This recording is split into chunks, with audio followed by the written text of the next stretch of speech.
international affairs, the Fourth Estate is more crucial in our democracy than ever. Throughout your career as a journalist, you've never been afraid to ask the tough questions and to challenge our leaders at every step. In covering national affairs for outlets including the New York Times, the Washington Post, and NBC News, you joined PBS as host of both Washington Week and the NewsHour in 1999.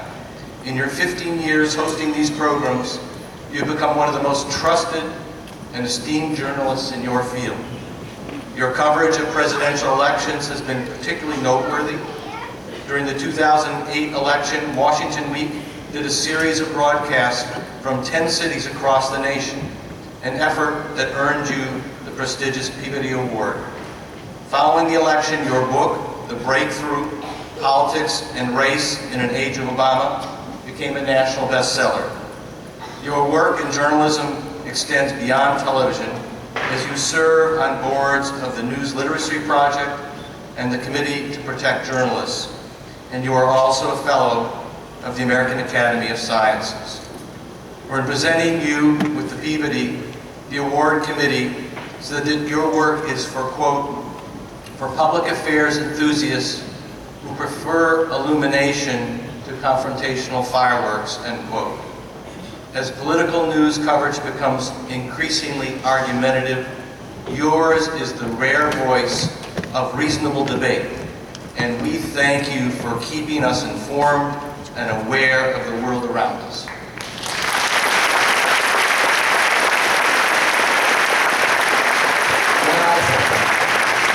By authority of the Congress of the United States, vested in the Board of Trustees of American University, I am proud to confer upon you the degree Doctor of Public Service. Congratulations.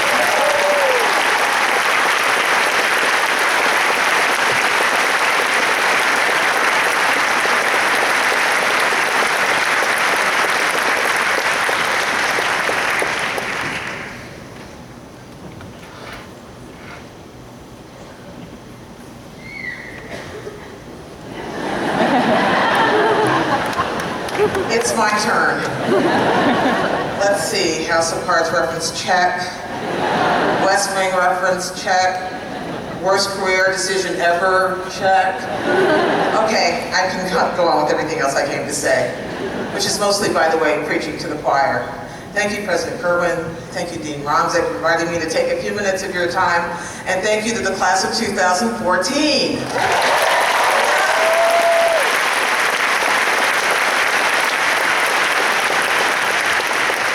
And thanks to Mom, too.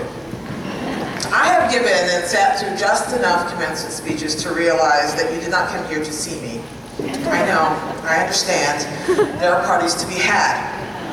And you will like more of what I have to say if I keep it short. So, that's fine, because I only have a few points to make, and I hope you will hear them. If only because after President Kerwin's charge to you in a few moments, this will likely be the last academic lecture that you will have to sit through for a while.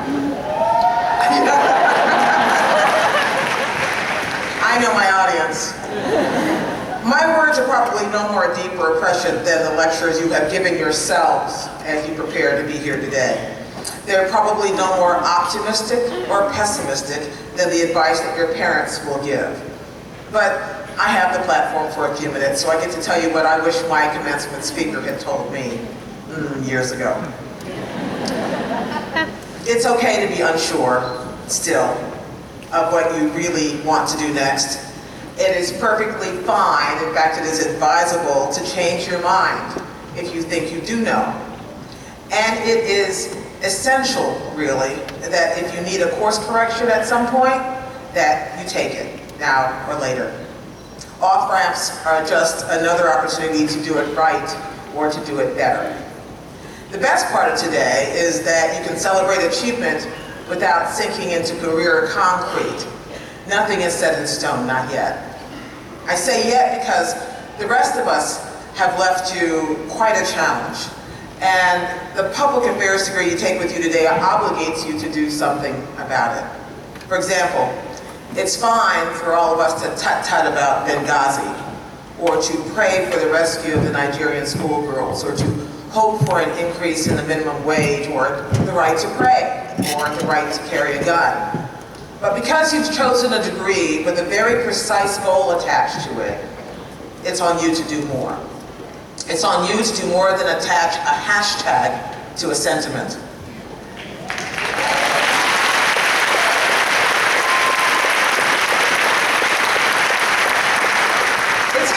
Your friends and your followers, the people you really don't know, nod in agreement, bring back the girls woohoo, and then they go out to the club. But it's on you to motivate, to annoy, or even to become your people's representative so that laws can change and lives can be improved. It's on you to be a voice for the voiceless, to treat your degree as something more than a truly impressive piece of wall art. Now, this can be a tough slog. Polls tell us that most Americans don't care about what's going on in Washington, and most of the time, who can blame them? But as we watch scandals unfold, real ones, not the Olivia Pope type, and we brace for another round of expensive and consequential elections just around the corner, we are reminded that in spite of it all, Americans still do sort of look to Washington, reflexively, to government, to address the big questions. The questions about war and peace, and health and welfare, and our very future as a democratic republic.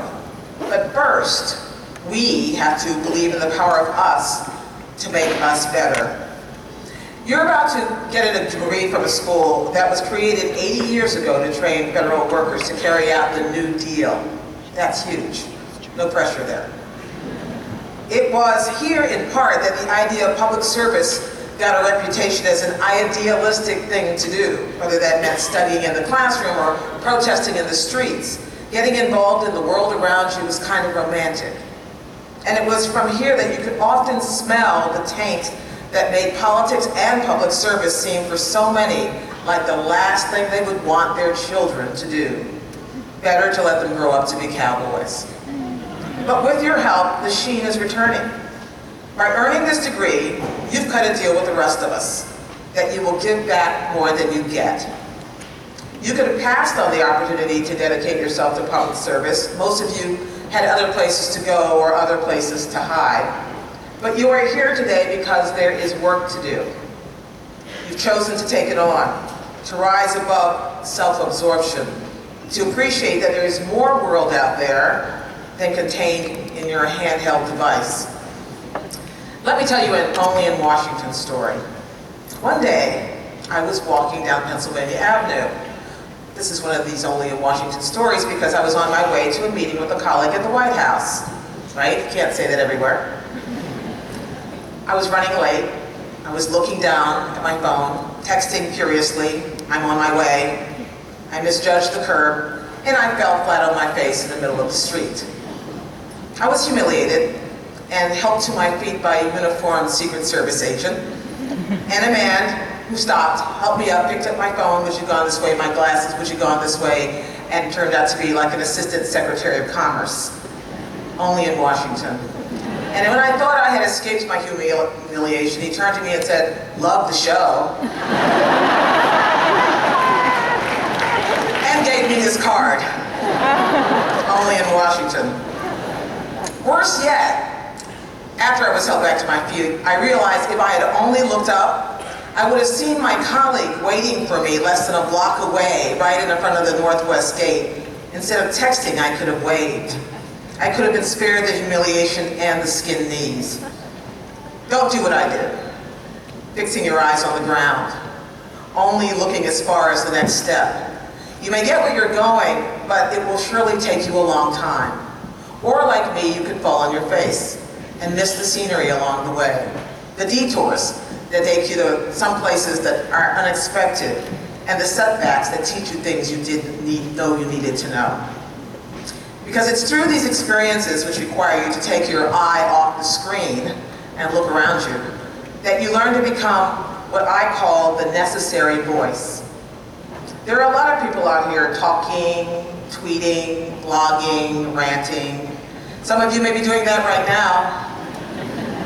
Tweeting, I hope, not ranting. Not while I'm speaking. You can talk about me after I leave. But in our world, there's no shortage of debate and disagreement, which is okay. I generally believe that when it comes to the public square, sound beats silence. But in that welter of noise, there is a way to be the necessary voice. The person who searches for the middle ground and knows how to articulate it. The person who calls racism and sexism and classism by its name every day, not just when a rich sports team owner decides that he's going to say something outrageous.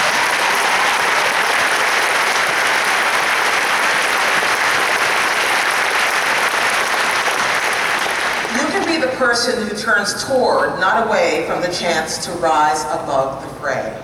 And you can be the person who trains yet another generation to do better at it than you did. I was drawn to journalism because of the need to be the necessary voice, not to force my opinions on others, but to broaden the stage for the debate. And along the way, I have to say, there were some perks. I was played by Queen Latifah twice on Saturday Night Live.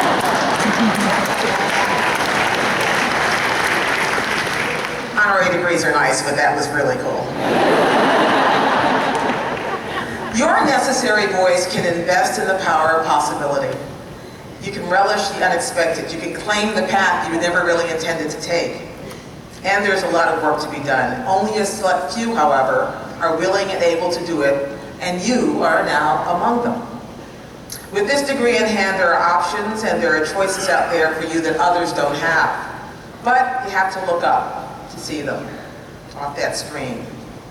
There's information to be had, facts to share, solutions to discover, but you have to look up. There is time we have, time we lack, and the ability to take advantage of both. The clock is on the wall, but you have to look up. That means there are risks to be taken. Looking up sometimes means that your head is so far in the clouds that you don't see the grounding reality at your feet, or in my case, Pennsylvania Avenue. And there is this. You don't always get what you want. I believe that would make a great song. Anyway. But you still have to take the risks, or it's not worth it. You have to choose hope over despair. This is why I do.